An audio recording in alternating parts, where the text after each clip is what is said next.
اعلیٰ حضرت کی ایک عبارت پیش کی. اگر اسی عبارت کو ہم اپنے ذہن میں رکھتے ہیں، اپنے سامنے رکھتے ہیں، انجینئر محمد علی مرزا صاحب گستاخی رسول ہیں، تو جن مفتیان کرام نے انجینئر محمد علی مرزا صاحب کے حق میں فتویٰ دیا، کیا وہ بھی گستاخی رسول ہیں؟ دیکھیں، بنیادی طور پر مرزا صاحب کے حق میں کسی نے نہیں فیصلہ کیا، یعنی انہوں نے یہ نہیں کہا ہے، ان سے جتنا سوال ہوئے انہوں نے اتنا جواب دیے. ان سے یہ سوال ہوا ہے جی کہ کیا نقل کفر ہے، انہوں نے کہا جی نقل کفر نے ڈیٹیل نہیں بیان کی. ٹھیک ہے، یا تو ان کا ڈیٹیل کے اندر آئے نا فتویٰ ان کی تمام چیزوں کے احاطہ کرے جو اس نے بکواسات کی ہیں انبیاء علیہ السلام کے بارے میں، صحابہ کرام کے بارے میں، اس کی وجہ سے اس کی جو چیزیں اس نے بیان کی ہیں، گالیاں دی ہیں امام اعظم ابو حنیفہ کو جناب کتا کہا ہے، باقی بزرگوں کو جناب استغفر اللہ معاذ اللہ، کتے بلے سے نیچے اس بندے نے کیا نہیں ہے. تو یہ ساری چیزیں ان کے سامنے رکھیں نا، پھر ان سے پوچھیں. اور پھر اسلامی نظراتی کونسل کو آپ دیکھ لیں، قرآن بورڈ کو آپ دیکھ لیں، پھر پاکستان کے جید بڑے بڑے مفتی جن میں سینکڑوں کی تعداد میں پورے پاکستان کے مختلف مسالک کے مفتی ہیں، ان سب نے اس کے خلاف فتویٰ دیے. سارے مطلب ان کا دماغ نہیں ہے. مرزا صاحب کے بقول اگر اسلامی نظریاتی کونسل کی بات کی جائے تو اسلامی نظریاتی کونسل میں آپ کی طرف سے کی گئی سبقت لسانیاں بھی اگر پیش کی جائیں تو بڑا سخت فیصلہ آئے گا. جی تو پیش کریں نا. اور بھائی ایک طرح سے کہہ رہے ہیں سبقت لسانی، تو سبقت لسانی ہوتی کیا ہے؟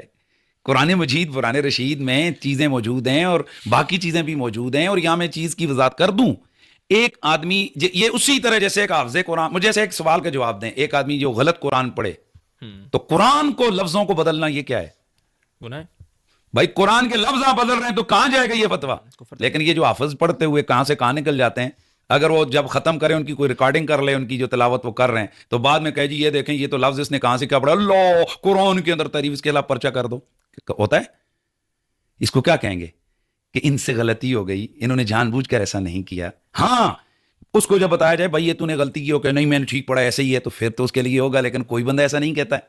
تو اسی طرح جو سبقت لسانی ہے کہ آپ کسی انسان کو، مسلمان کو متوجہ کرتے ہیں، پاکستان کے اندر ایسے بیسیوں علماء، کسی مسئلہ کا کوئی بڑا عالم مجھے دکھائیں، میں اس کی آپ کو ویڈیو نکال کے دکھاؤں گا کہ جس سے غلطی ہوئی ہے، سبقت لسانی ہوئی ہے. جو بولنے والے ہوتی ہیں اس سے الفاظ وہ بولنا، کچھ چاہ رہا تھا منہ سے کچھ نکل گیا، اس کو بعد میں متوجہ کیا، اس نے کہا توبہ رجوع. یہ دیکھیں مفتی طارق مسعود صاحب کو دیکھ لیں، وہ جو ہے نا کیا ان کے جو فوت ہو گئے ہیں، جو ہے نا جنید جمشید کو دیکھ لیں، خود ہمارے مسلک کے بڑے بڑے علماء کو دیکھ لیں. بھائی ان سے گفتگو میں ہوا، جیسے ان کو متوجہ کیا، انہوں نے کہا جی ہم اللہ سے معافی مانگتے ہیں.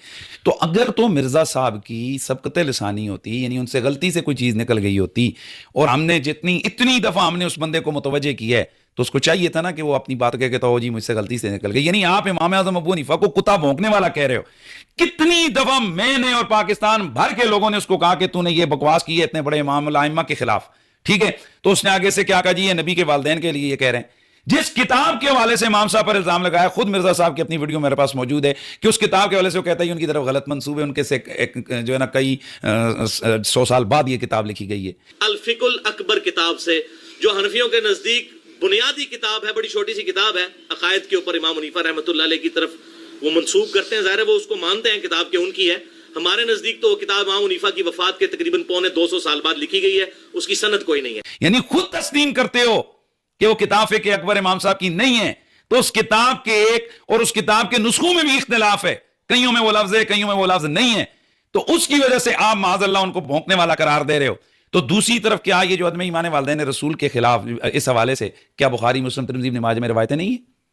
کیا یہی زبان آپ وہاں بھی استعمال کرو گے؟ استغفر اللہ یوں اگر کرو تو پھر وہ جو راوی روایت کرتے ہوئے اوپر لے کے جا رہے صحابہ کرام تک کہ صحابی نے یہ کہا کہ انہوں نے یہ کیا، استغفر اللہ معاذ اللہ، تو کہاں تک بات جائے گی؟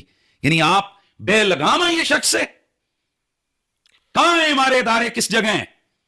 مطلب اس کو کھلی چھوٹ ہے کہ یہ کسی کے بزرگوں کو کتا کہے. میں پوچھنا چاہتا ہوں اپنے اداروں سے، ہمارے جو افواج پاکستان کے لوگ ہیں، کہ ایک جنرل کے لیے یہ لفظ کوئی بولے اس کے خلاف آپ کیا کریں گے؟ تو امام اعظم ابو حنیفہ کو یہ بندہ کتا بولا، بارہا اس کو متوجہ کیا کہ اس نے توبہ کی، معافی مانگی.